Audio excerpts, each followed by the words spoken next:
Hey everyone, I hope you are having the most amazing day today. Today I'm going to be talking about the importance of loving yourself to empower you to take actions. Now, I was just seeing a post from one of my beautiful friends who has got a mother-in-law who is currently, just been given the news that they've got inoperable cancer, and so they're of course devastated. They don't want to lose their precious loved person, but it really got me thinking about that process of how we can't do things for other people, in the sense of, like, we can't will somebody else to live. We can't will somebody else to make decisions that are going to be healthy for them, as much as we would love to. So I had this on my own experience with this, essentially, when my father passed away from prostate cancer. Now, for those in that space, prostate cancer generally isn't something that takes people out in an early age. Like, for majority of men who will get a diagnosis of prostate cancer, it's actually very positive, in the sense of, like, the outcomes are very positive for them. There's only some cases where it's much more complicated and more challenging, and it's often because of late diagnosis and a few other things. So when my dad got this diagnosis of prostate cancer, I was already in that space of alternative health and understanding, the mechanisms around cancer and so on. And that particular one of it not necessarily meaning a death sentence for somebody of his age and so on. And so I knew that there was stuff that he could do that would potentially help him.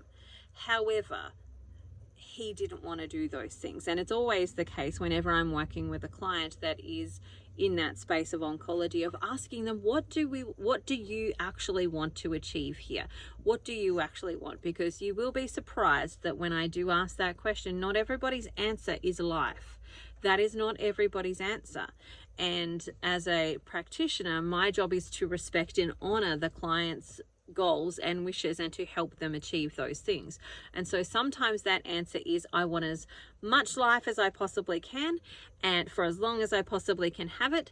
And sometimes that answer is, I just want to not be in pain all the way to my death. So how do I get to the end stages of this and take care of myself as best as I can, without necessarily the hope that they're actually going to live, because they have already made up in their mind that they are going to die. They've already received the death sentence in their head, and ultimately there's not much I can say at that point in time that's going to help take that out, because they've already made the decision that that's how they want to proceed.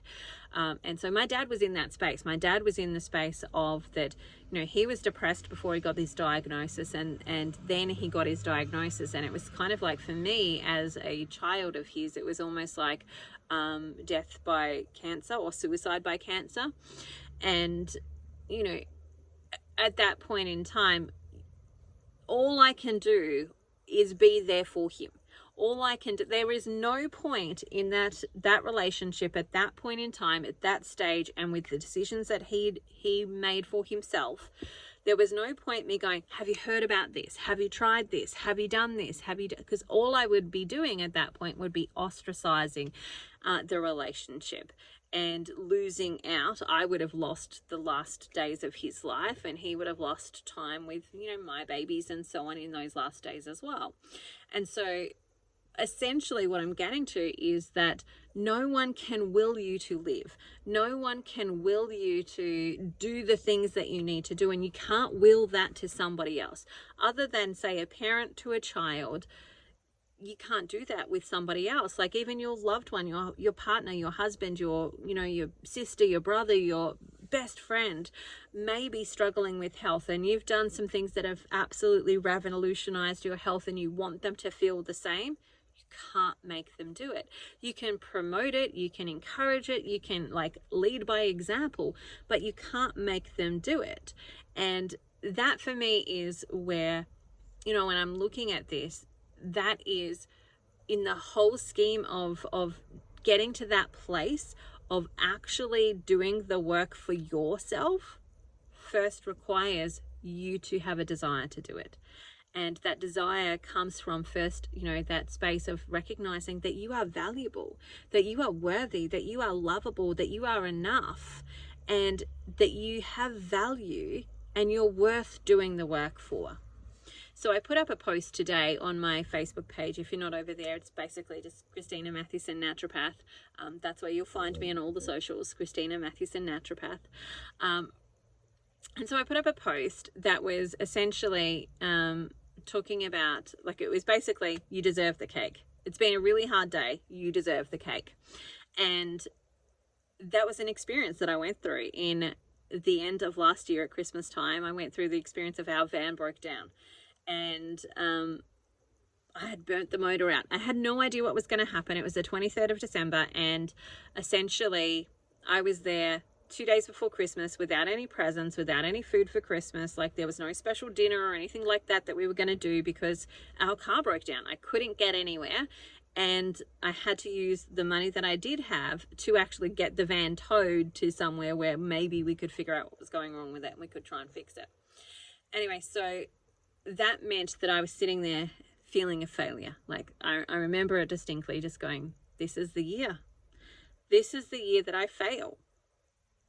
I hoped that I would never get to this point. I thought maybe we might a couple of times, but this is actually the year. This is actually the year that I fail as a parent. There's no Christmas for my kids. There's not even like jelly for dessert type of thing for my kids on Christmas Day. And thankfully some money came through, and I was able to go down the street and buy my kids some presents and some Christmas dinner and all of that type of stuff on the 24th of December. And I remember going into this one shop, and this shop had these beautiful books that were wrapped up. So it was called Data Book, and basically they'd put brown paper around the book and like wrapped it up like a present, and you just got a little blurb. You didn't even get the title of the book, you didn't get the author, you didn't get any of that information. You just got a little blurb about what the book was about. And so essentially kind of like, don't judge a book by its cover, but it was like this mystery book. And I thought, that's a great gift for some of the readers in my family. So I picked them out a book, and I was in there about to pay for it. And it was in this little bakery, like that's where these books were. And if there was anything that you can potentially bribe me with, it would be like pavlova and carrot cake. And with that, there was a carrot cake there, and it looked delicious. It looked absolutely amazing. And I remember standing in line waiting to pay for my book, and it's taking all of my willpower not to buy this cake. Thankfully, there was a few people in front of me, because I saw this cake and I'm like, you deserve the cake. You deserve the cake. This has been a really crap time. It's really challenging, and all of the things you've been through in the last 24 hours, you deserve the cake.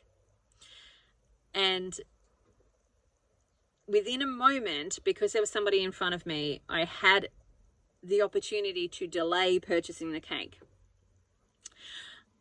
And in that delay, I asked myself the question, do I really deserve the cake? What is the cake going to give me? And the answer to that question was 5 minutes of dopamine-filled pleasure. And then I would be filled with regret, remorse, shame, guilt. I'd let myself down. I'd probably have a headache. I'd feel nauseous. I would be grumpy. I wouldn't be a fun mum. All of this stuff. And then I went, is that what I actually deserve? Is that what I actually deserve? And the answer to that question was no. But to get to the place of that being an answer to the question, I first had to get to the place of recognizing that I am valuable and I deserve more than that. That I deserve more than that.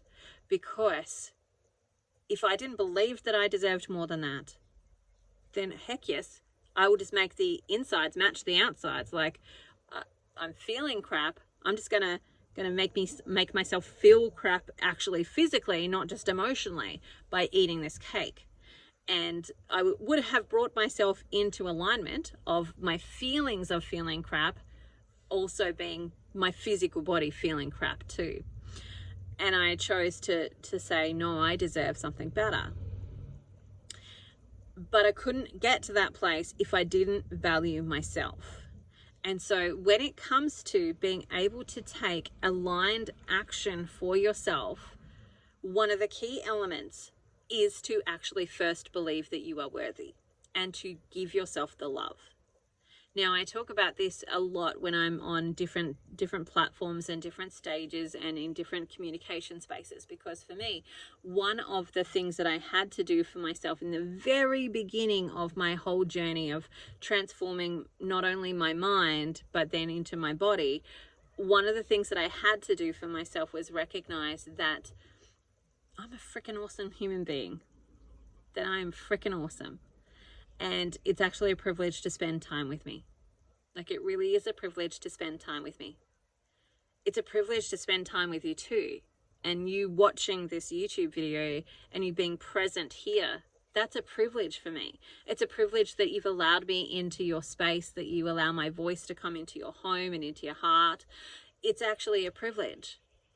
But I couldn't get to the place of recognizing how much of a privilege me being with you is until I realized how much of a privilege it was to be with me, because I'm a freaking amazing human being, and so are you. But it's like that verse in the Bible that says, love your neighbor as you love yourself. There's a presupposition there. The presupposition is that you love yourself, where for majority of people that I start working with, if they loved their neighbor or they treated their neighbor like they treat themselves, they would all have AVOs out on them. They would be calling the police and saying, get this nutter away from me because they're abusive, they're mean, they're nasty, I don't like them, why are they living in my area, they shouldn't be allowed children, or, all of that type of stuff, because of how mean and nasty and cutthroat we can be with ourselves. And so the first step of being able to really take inspired action that is congruent with who you are is to get yourself into alignment with who you are and recognizing that you're a freaking amazing human being. You have always been. From the moment you were born, you have been an amazing human being. From the moment you had blood pulsing through your veins, you are worthy, lovable, and enough. The only thing that has ever actually changed is that from that fact that you are worthy, lovable, and enough, is that somebody taught you that you weren't, because they believed that they weren't. And so because they believed that they weren't, they needed you to believe that you weren't.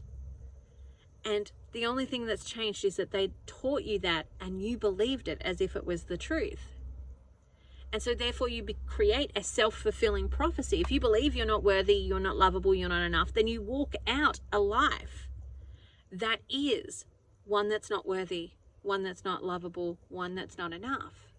Versus if you believe you're worthy, lovable, and enough, then you create a self-fulfilling prophecy that fulfills the walking out of, I am worthy, lovable, and enough. And that for me has been the very first space of actually being able to get to this place of being able to do the transformational journey with my physical body, and being able to build trust with myself and to build love with myself and to recognize that I deserve more than what that piece of cake is going to give me. My family deserve more than what that piece of cake is going to do to their mum. And able to rise up to a higher standard. Not because I'm punishing myself, not because I'm making myself comply with certain things, but because I recognize that I am worthy of more than what I was currently living, that I was currently giving to myself, and learning what that more was. So it's the upgrade. And all of that really ultimately started with me starting to do the personal development work of understanding who I am, how I am, why I am, how those things came to being, which is what I now do in my Unlimited course. I've been running it for about 4 years now. And Unlimited is that space where for 6 months together with a group of amazing people, we work through the subconscious programming that we get as we grow up. So, your magical big people, what they did, how they did it, and what messages you took away from that, what lessons you learnt from that, and then how that kind of shuts down parts of you and how it strengthens other parts of you. Like that is what we do for 6 months. And you know, I was asked the question of like, why is it so long? And I'm like, because you need that length of time for us to walk through all of the sabotage. Now, we don't go through it. You're going to have sabotage for years, right? Don't worry about that. There'll be plenty of sabotage for the decades to come. Don't worry. But we have to walk through the cycle of a sabotage. So at the start of anything, like at the start of Carnivore, it was super exciting. It was easy to keep going because like I'm doing this amazing thing and I'm feeling really great and the numbers are coming down. But there becomes a point where the old patterns and the old cycles and the old social conditioning starts to come up. And that's where we've got to do the renewing of the mind, where we've got to renew what's going on in our mind so that we can do something different, so that we can start to think about doing this differently. And so from that space, we've got to have a breadth of time for that to happen, because you've got to get over the honeymoon period of everything's amazing, I'm on my best behavior. You've got to get to the period of like, actually, here's the real deal. Here's the struggle. Here's the thing. Here's the you know, twang that's coming up in the background. Like, here's the stuff. And from that space, that's why we need 6 months, so that we have time to work through and process, and you start to ingrain and start to reprogram and start to retrain the way that you think and you feel and your responses to stuff. Because there's another element too, which is there's one battle to get free and then there's another battle to stay free. It's a completely different battle to stay free than it is to get free. Like, it's easy to push forward and to break through and to do something and achieve something. But once you're there, you have a whole different mindset to keep that ground. So people who have been on a weight loss journey, for example, will know this, that they've gotten to where they want to go. And then it's like, well, I'm here now. I have arrived. And then it's a struggle for them to maintain that. Now, that struggle is on a lot of different fronts. Some of it is biological fronts, because they maybe have gotten to that weight in a way that actually wasn't biologically healthy for them. There's a couple of things that come to mind for that. But then maybe they've gotten to that weight and then they go, well, I've gotten to the wedding, I can just relax, and all of the social norms come back and all of those things, and etc. They fall back into old habits. And they just stop doing the thing that got them there in the first place. Slowly, like incrementally, that slows down or it changes. And so that can be part of the reason that they end up back where they started or worse. And it's one battle to take the ground. It's another battle to keep the ground. And that's the same with our mental mindset as well. As we go through that process of questioning our subconscious beliefs, reprogramming them, once we have taken the ground, we also then need to keep the ground.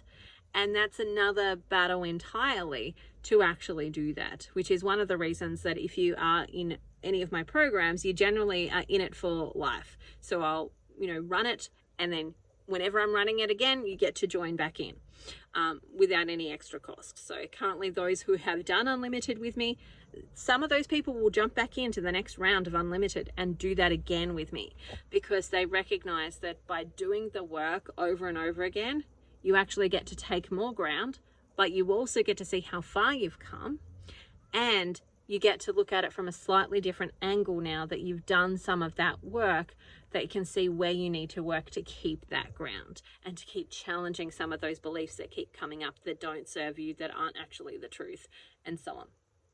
So one of the things that I really want to encourage people in is that when it comes to doing the work to transform your physical body, your emotional body, your spiritual body, it all really first starts in believing that you are valuable enough, that you are worthy enough, and you have to start that place by loving you.